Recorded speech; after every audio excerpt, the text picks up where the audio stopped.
stressed out. So many of us are. Bryce Wylde is here to try and bring some back into our lives. Right. It's really tough if you're stressed. It's tough to do anything right. It's tough to lose weight. It's tough to, your brain's not working properly.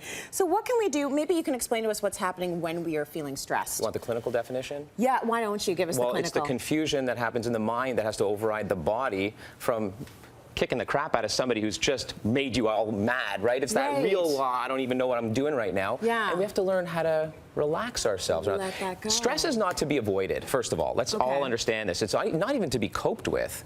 It's to be managed. Okay, so we have to manage our stress. So it's going to happen in this day and age. It is going to happen, and it's unrealistic to think that you can actually take everything away from your life that's going to stress you out. So 100%. Just manage it. Absolutely. How do we manage it? Well, let's talk about how we manage it. First of all, the physiology is quite simple. It starts right here on the top of our kidneys, and on both sides of our kidneys, central, we have these adrenal glands. Okay. And these adrenal glands emit cortisol. We've heard of this hormone before. It's a stress hormone, and adrenaline. It's what creates the fight or flight response. Right. Okay. So managing our stress is all about getting these little guys recuperated, these adrenal glands, and really help them to stop emitting as much cortisol and stress. That's really what it's all about from the physiological perspective. Now, put a plug in it. Well, we do not want you releasing any more of that. They are like battery backups in particular. So listen up, perimenopausal and menopausal women, to your ovaries. So if you enter menopause having been chronically stressed out, and by the way, acute stress is not all bad. It helps us to be stronger, faster, better for the moment in time. But when that happens too often for too long, chronic stress,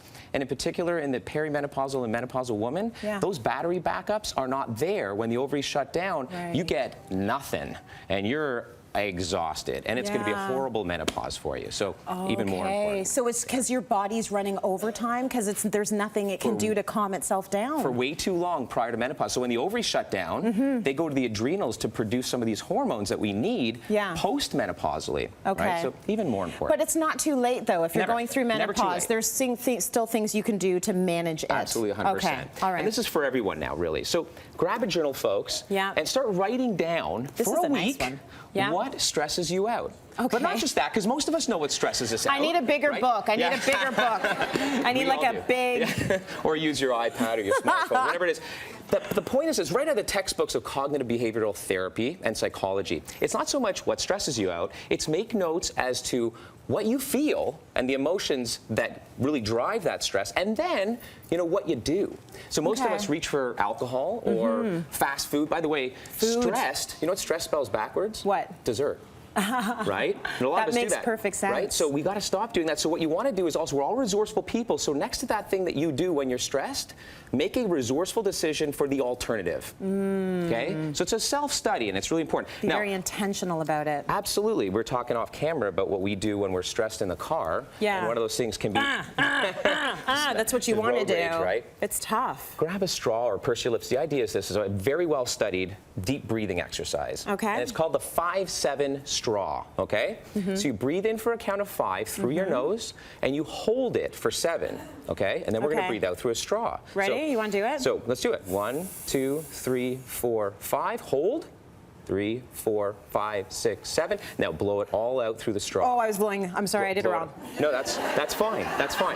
Okay. So that's the technique, and it works really well. But I feel so calm now. This is studied. Yeah, right. This is studied compared to benzodiazepines, which are very strong drugs to sedate, and it works equally as well in the studies. Okay. So go figure. Grab a straw and take it in your car with you, especially if you're doing that brutal commute. Exactly. Do you feel like you have no power? It's your de-stress friend, and it's very cheap. This is my favorite. You combine licorice with chamomile. So taste this. Oh, nice. Licorice helps to reboot those adrenal glands. That's really key, okay? So it really helps to support the adrenal glands. Okay. And chamomile relaxes the nervous system. Nice. Okay, unless you actually have an allergy to ragweed, by the way, and that's chamomile's contraindicated. But how nice is that, right? This was very nice. By the way, flip the cup around for you, because I drank from that side earlier on. Oh, thanks for that. So there you go.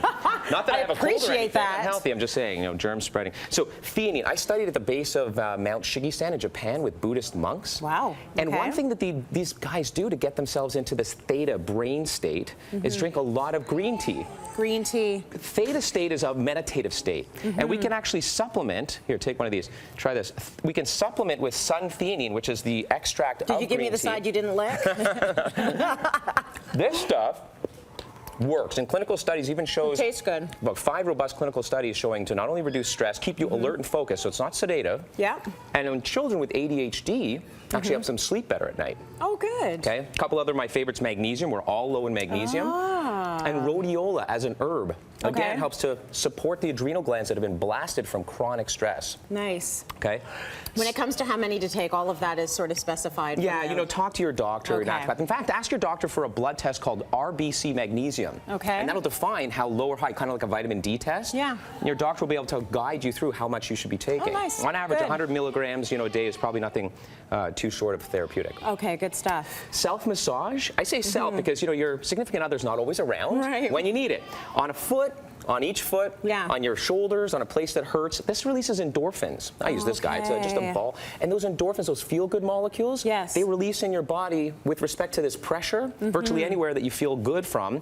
And that pressure is soothing. I like that, because that's sort of something you can carry with you and sort of do on the go when you're feeling it, or you're at work and you're feeling your blood, your blood pressure rise. Actually, you don't even need a device. You can use your own hands. Right, that's right. Just massage it out. And what's this for? So biofeedback. This is the coolest thing on the market right now. It's called an M-Wave machine, and it's created by the folks at HeartMath. A bunch of doctors and PhDs who've decided, well, through science and studies, military and otherwise, general public, your heart has way more signals that go to the brain than the brain actually signals to the heart. And when the heart's upset, the brain is stressed out. We can learn to deep breathe, do these journal meditative focuses to get our heart beating more effectively. It's called it's called covariability and heart coherence factor. When that happens and you get in sync, you are zen. Translates to this: 10 minutes a day doing that is equivalent to 4 hours parasympathetic state. You rested. Really? Amazing. Yeah, amazing research. Okay, and then finally exercise, right? So exercise, and most importantly, weight bearing. Weight bearing, folks. I mean, weight bearing really, 3 or 4 times a week, 30 minutes a day. And I mean, this is for the camera. I didn't bring my 85-pound weights in today. Right. But the little ones. But make it tough. Make it tough. Yeah. Stress is not all bad. First thing in the morning, stress, cortisol is actually higher. But to burn that off, the best thing you want to do is weight bearing. Yeah, these are fly weights for you, right? I love it, though. We've talked about relieving the stress through all of these ways, but food is a huge part of it. So. Absolutely.